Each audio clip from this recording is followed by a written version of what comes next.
Oh, hey guys, welcome back to Easy Street Garage. Well, I'll tell you what, for you DIYers, this is my first time. This 2017 GT350 has had its oil changed twice in its life. And come the spring, I decided, man, I am going to break out on my own. And not that I don't trust my Beechmont Ford Performance guys for an oil change. It was just time for me to learn how to do this on my own.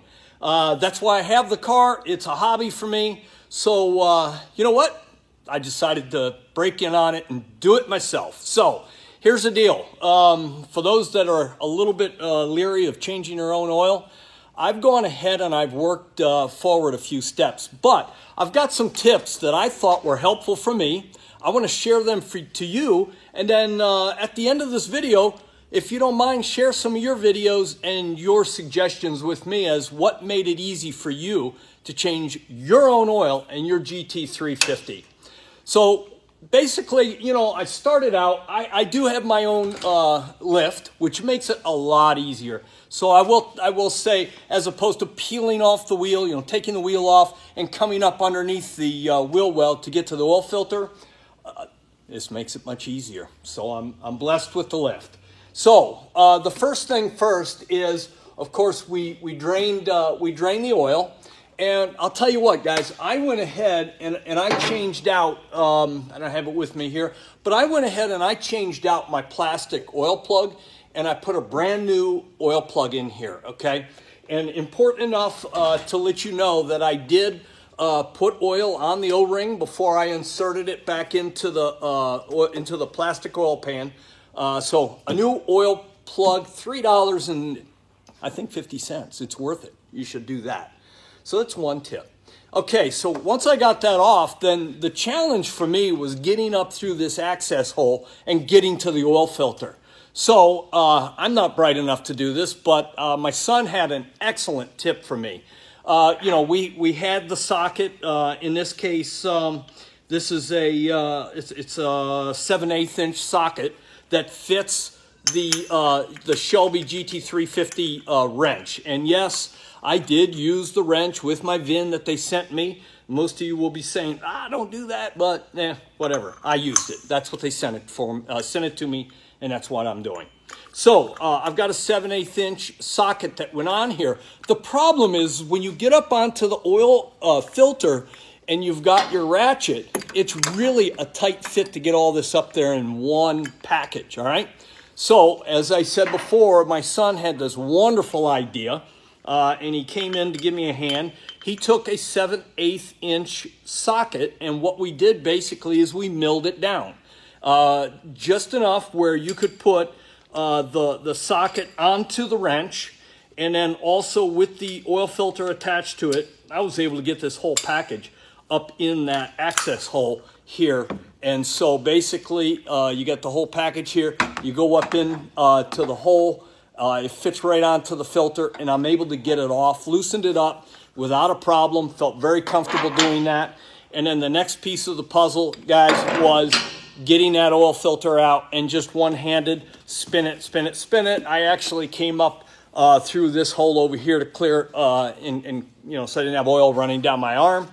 Oil filter came off, oil into the pan, dropped it in here, good to go. I know a lot of guys are using funnels and they're cutting them, they're wedging them up in here to get the oil to fall through that way. Some folks are using, you know, cardboard up in here. I didn't have that problem. With the lift, I was able to manhandle it.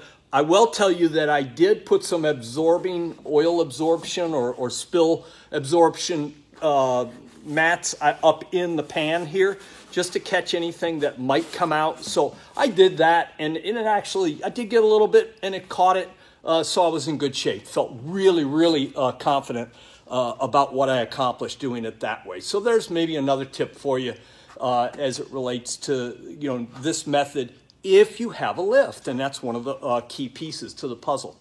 All right, so I'm there. I took my I still went with the Motorcraft, you know, oil filter made for the GT350.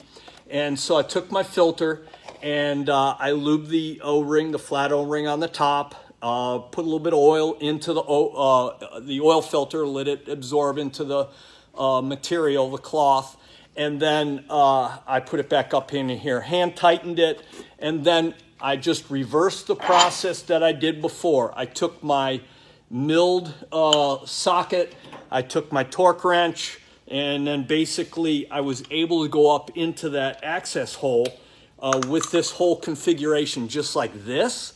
So I was able to go up in here. It fits in perfectly.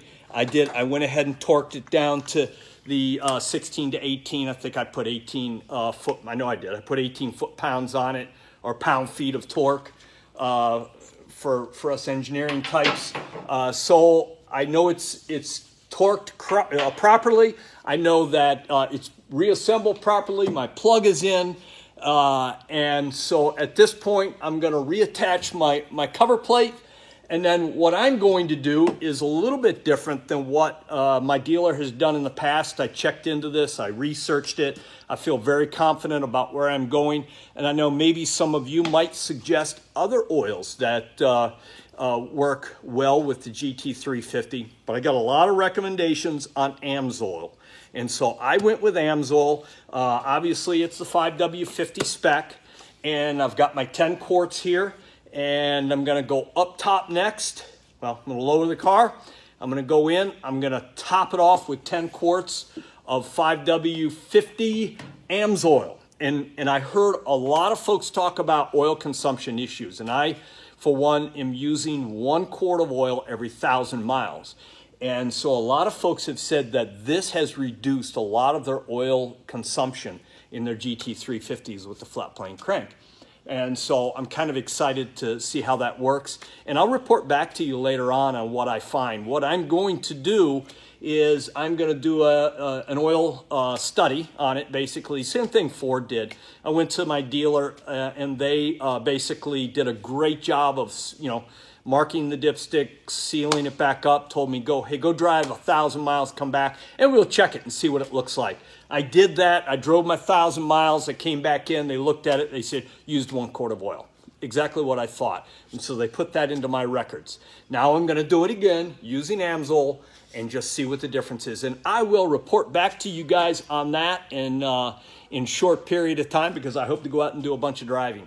By the way, I want to tell you that I was just absolutely giddy over the fact that I have maybe 2 or 3 drops of oil on the floor. That's unlike me, but it's pretty clean. The pan up in here is very clean, and I checked all the surrounding pieces. I've double checked here on my drain plug, and my torque is good. And man, I tell you what, tomorrow morning, myself and some of the guys, we're going to head out to out on the road here in Cincinnati. It's going to be 70 degrees, a little bit overcast, they said, but no rain. So it's time to get out on the road. I hope that you guys enjoyed this video. I hope it was helpful as it relates to having some confidence to change your own oil on your GT350. That's why you bought these things, to have fun. It is a hobby, and so I hope you enjoy it just as much as I am. And so until next time, when we do perhaps the oil study, I've got some True Fiber parts coming. I'll also do a couple reviews on True Fiber on the hood insert and some other pieces. So for now, please smash that subscribe button. I got a lot of good content this summer going. I want to get your opinions also. Any other ideas as it relates to changing the oil on these things? I'm open to those. I want to hear it. But until next time, you guys go out, enjoy your cars, be safe, and thank you for subscribing. And give me a thumbs up, hit the bell so you can get some updates for the future. Take care from Easy Street Garage.